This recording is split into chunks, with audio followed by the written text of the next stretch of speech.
idade, série, de baixa qualidade, baixa proficiência em matérias importantes, quer dizer, na matemática, nas matérias. Então, o Brasil precisa, um país para ser verdadeiramente uma potência, precisa ter um sistema educacional eficiente e um sistema educacional que capacite o nosso capital humano amplamente, quer dizer, para o trabalho, mas sobretudo também que possa formar o cidadão amplamente. Então esse é um grande desafio. Estamos começando a resolver essa questão? O senhor acha que nós estamos no rumo certo? Eu acho que o Brasil venceu um primeiro desafio, que é o da universalização. Ou seja, nós temos hoje uma cobertura no sentido de você poder incorporar quase todas as crianças à escola, mas agora vivemos o grande desafio da qualidade. Não adianta termos muita gente nas salas de aula, mas que de alguma maneira não saem da escola com o aproveitamento que precisamos. Então, acho que agora o grande desafio é o da qualidade. Uma consequência disso é que nós temos muitos cientistas acadêmicos publicando, mas pouca tecnologia patenteada. Né? Eu diria que aí não é propriamente uma distorção do sistema educacional. Aí é uma outra distorção, que é o seguinte: ainda há uma distância grande entre a academia e a economia. Ou seja, você tem pesquisadores que buscam o brilho acadêmico, mas que não se relacionam com o ambiente da produção. Esse fosso que ainda separa a empresa das áreas que produzem a pesquisa na universidade, nós precisamos encurtar. E eu tenho a satisfação de ter, na Confederação Nacional da Indústria, criado um movimento que se chama Movimento Empresarial pela Inovação, que pretende exatamente fazer com que o setor empresarial se engaje no processo e que nós possamos ter a empresa como o locus da inovação. Vamos produzir inovação no ambiente da empresa, porque quando você faz a inovação e ela se transforma num produto ou numa solução tecnológica, você está, em última instância, assegurando a apropriação social do conhecimento. O conhecimento só é apropriado pela população se ele se transformar em algo que represente um benefício para a população. O conhecimento que serve apenas ao brilho acadêmico, que é apropriado apenas por alguns, não se transfere para a sociedade. Então, eu acho que o desafio que temos é esse: aproximar a universidade, a academia da economia, a empresa da universidade, e aí sim o Brasil construir as bases de um sistema de inovação, um sistema moderno, criativo, e que vai dar ao Brasil condições de ser uma economia competitiva e dinâmica nos próximos anos. Vamos fazer mais um intervalo e logo voltaremos com a entrevista com o senador Armando Monteiro Neto, desta vez falando dos assuntos polêmicos que estão na pauta do Senado e da Câmara Federal. Até o próximo bloco.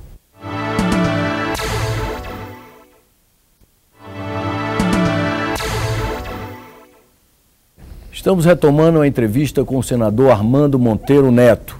Neste bloco nós vamos, num rápido ping-pong, falar das principais questões que estão na pauta do Legislativo brasileiro. Senador Armando Monteiro, a volta da CPMF. Sou contra. Acho que a CPMF é um imposto ruim, é um imposto cumulativo, é um imposto que penaliza os segmentos de mais baixa renda. E acho que o Brasil precisa acabar com essa ideia de que precisa criar fontes vinculadas de financiamento. Ou seja, você daqui a pouco tem o imposto para a saúde, o imposto para a segurança, o imposto para a educação. Então, eu acho que o Senado, em boa hora, derrubou a CPMF.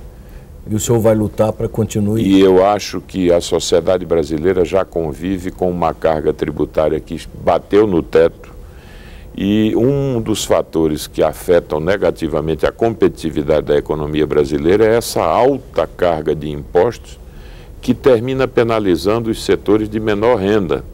Então eu acho que o problema da saúde e de uma fonte que se vincule não é propriamente uma questão de financiamento, é uma questão de gestão.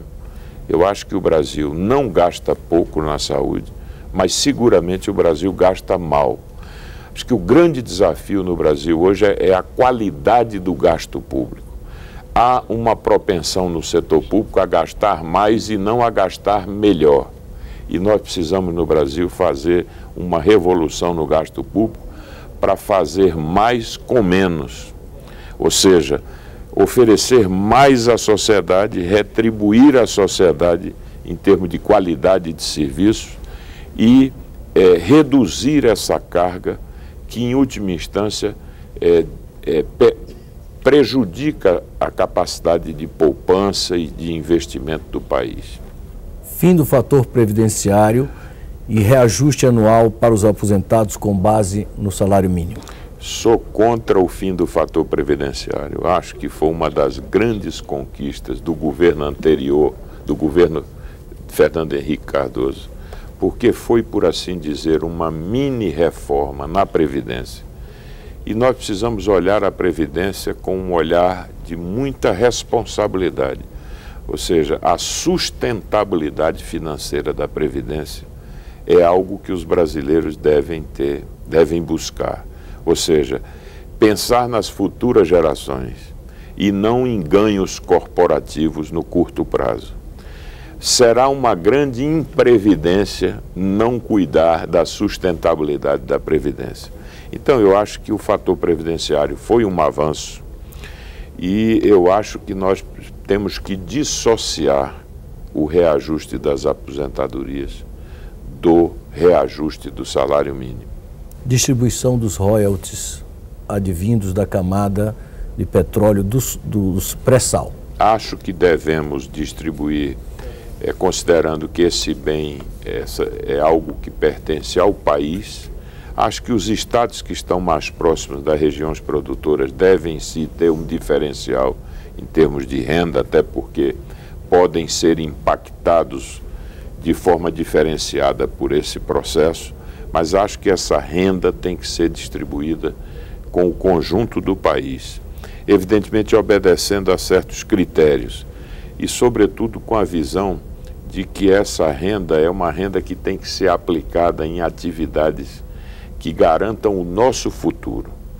O grande risco dessa riqueza do petróleo é você dissipá-la, como alguns países fizeram, colocando no custeio, ou seja, estimulando a ineficiência. Nós precisamos converter essa riqueza numa poupança intergeracional, alguma coisa que possamos transmitir para as futuras gerações e que possam, por exemplo, aplicar na educação, em ciência e tecnologia, em algo que dê ao país condições de poder, no futuro, quando essas riquezas se esgotarem, o país ter condições de seguir com o seu desenvolvimento pleno. O senhor é a favor da transformação da Defesa Civil num organismo nacional?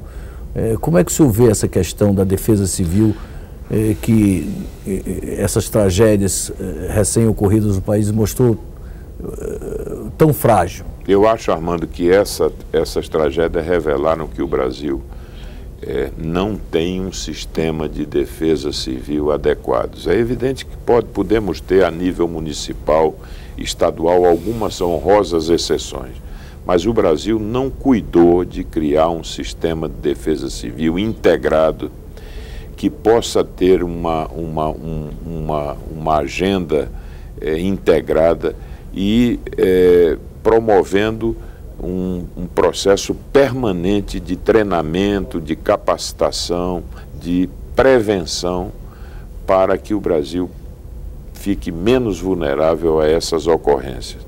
Veja que há países que foram atingidos também por enchentes, por fenômenos aí climáticos, e que tiveram um custo de perdas humanas infinitamente menor do que o Brasil. Por quê? Porque nesses países há uma cultura de prevenção, de um mecanismo inteligente de defesa civil que é exercitado permanentemente. Eu acho que o Brasil, diante de tudo isso, nós precisamos responder criando um sistema de defesa civil moderno, integrado e capaz de responder às nossas necessidades.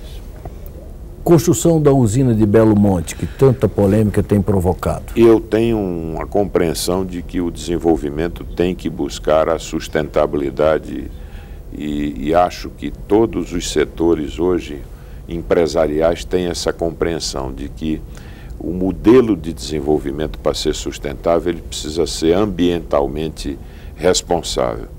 No entanto, o Brasil precisa gerar energia. O desenvolvimento exige oferta de energia a custos razoáveis.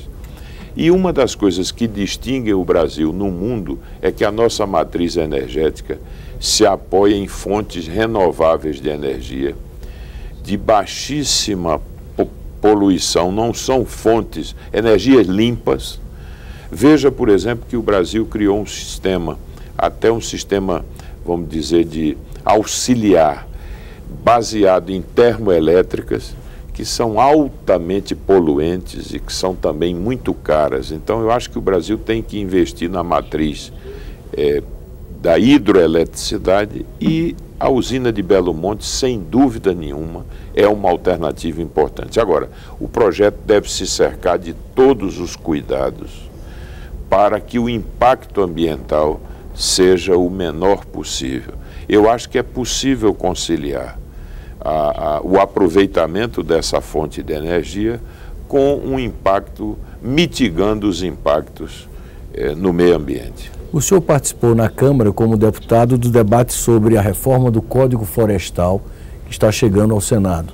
Como é que o senhor vai se posicionar aqui no Senado em relação a esse tema, também muito polêmico? É um tema polêmico que foi agora, vamos dizer, ele voltou ao debate, a meu ver, de maneira um pouco enviesada com a ocorrência dessas catástrofes, porque muitos atribuem apressadamente ao relatório do deputado Aldo Rebelo algum tipo de risco, tendo em vista essas ocorrências, mas eu considero que o relatório que foi feito na Câmara é um relatório equilibrado, que foi fruto de uma ampla audiência de todos os setores interessados, foi feito um debate importante.